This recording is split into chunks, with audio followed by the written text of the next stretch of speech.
8 வயசுலே ஹைதராபாத்துக்கு போயிட்டேன். 8 வயசுல என்னுடைய அருணாக்கயிறே நான் சம்பாதிச்ச காசு. அன்னை முதல் இன்று வரையில் ஒரே உழைப்பு தான். ஆமாம், யாருன்னா இப்போ எங்கன்னா ஒரு வேலைக்கு போனால் யாருன்னா அரிசி சோறு சாப்பிட்டா அவ்வளோ இதாக இருக்கும், கொஞ்சம் தர மாட்டாங்களா அப்படின்ற ஒரு ஏக்கத்திலே இருப்பேன் நான். அந்த மாதிரி கோயம்புத்தூரில் ஒரு 2 வருஷம் இருந்தேன் நான். இனிமேல் யாருடைய பைசாவிலையும் நம்ம சாப்பிடவே கூடாது, தான் எப்படியாவது உழைச்சி அதில் தான் சாப்பிடணும் அப்படின்னு சொல்லிட்டு இருந்தது. அங்கே ஒரு 2 வருஷம் இருந்தேன். ஹைதராபாத்தில் 25 ரூபா தான் கொடுத்தாங்க, அங்கேயும் 25 ரூபா தான் கொடுத்தாங்க. மதுரைக்கு போனேன், இருக்கவே கூடாது, வீட்டிலே இருக்கக்கூடாது, எப்படியாவது ஒரு வேலை, ஏதாவது ஒரு வேலை செஞ்சுன்னே இருப்பேன் நான். மதுரைக்கு போய் அங்கே ஒரு பேப்பர் கடையில் இருந்தேன், ஒரு கம்பெனி மாதிரி கடையில் இருந்தேன். அந்த கடையில் இருந்து கடையும் பார்த்துக்குவேன், பேப்பரும் போடுவேன். பேப்பர் லைன்லாம் போடுவேன், நிறையா லைன் போடுவேன். 4 மணிலேருந்து ஃபுல்லாக போடுவேன், பேப்பர் தான் போடுவேன். சில பேர் அடிலாம் வாங்கியிருக்கேன், பயங்கரமான அடிலாம் வாங்கியிருக்கிறேன். ஹைதராபாத்லலாம் பார்த்தீங்கன்னா மதராஸ் வாலா அப்படின்னு அடிப்பாங்க. என்ன அடித்தாலும் எனக்கு ரொம்ப கஷ்டமாக இருக்கும். ஏன்னா இப்படிலாம் அடிக்கிறாங்களே, இப்படிலாம் பாசையும் தெரியல, ஒன்றும் தெரியல, ஏதோ சொல்லி திட்டுறாங்களே, இப்படியெல்லாம் எங்கள் அப்பா இருந்தால் இப்படியெல்லாம் எங்களை இது பண்ணியிருப்பாங்களா, எங்கள் அம்மா இருந்தால் நாங்கள் வந்திருக்கலாமா, என்னை இப்படியெல்லாம் என்ன இது பண்ணுறாங்களே அப்படின்னு சொல்லிட்டு அழுகை கண்ணீர் யாருக்குமே தெரியாது.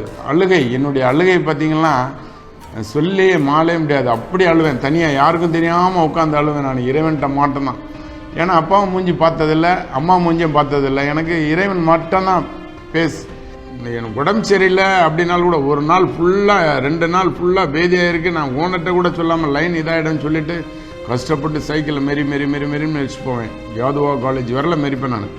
அந்த மாதிரிலாம் கஷ்டப்பட்டு ரொம்ப, ஏன்னா நம்ம உழைச்சி சாப்பிடணும் அப்படின்ற ஒரே வைராக்கியம் தான், வேறு எதையுமே நான் பார்க்க மாட்டேன். ஆனால் நேர்மையாக இருக்கணும், உண்மையாக உழைக்கணும். யார் அப்படின்னு சொல்லிட்டு என்னை பார்த்தாலே அப்பா அம்மா இல்லைன்னொடனே ரொம்ப கேவலமாக நினைப்பாங்க. அப்பா அம்மா இல்லையே, இவனை எப்படியாவது நம்ம சும்மா இது பண்ணலாம் அப்படின்னு சொல்லிட்டு இப்படிலாம் இருப்பாங்க.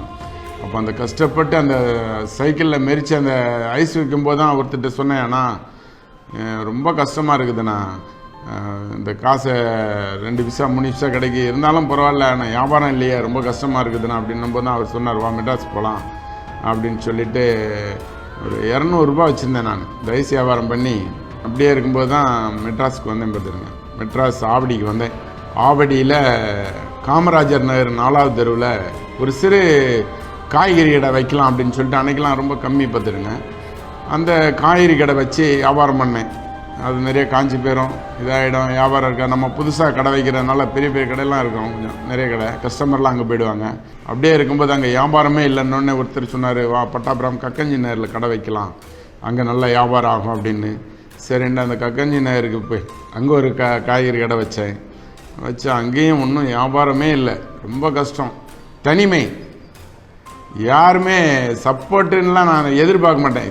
எப்படியாவது உழைக்கணும், எனக்கு ஒரு தள்ளு வண்டி கொடுத்தாலும் கூட தள்ளிக்கிட்டா போய் கஷ்டப்பட்டு அன்னைக்கு உணவு சாப்பிடணுன்றது தான் என்னுடைய ஒரே லட்சியம். நான் அந்த காய்கறி கடைக்கு பழங்கள் எடுத்து போடுவேன், ஆவடியிலேருந்து எடுத்துன்னு போயிட்டு பழங்கள் என் கடையில் மாட்டுவேன்.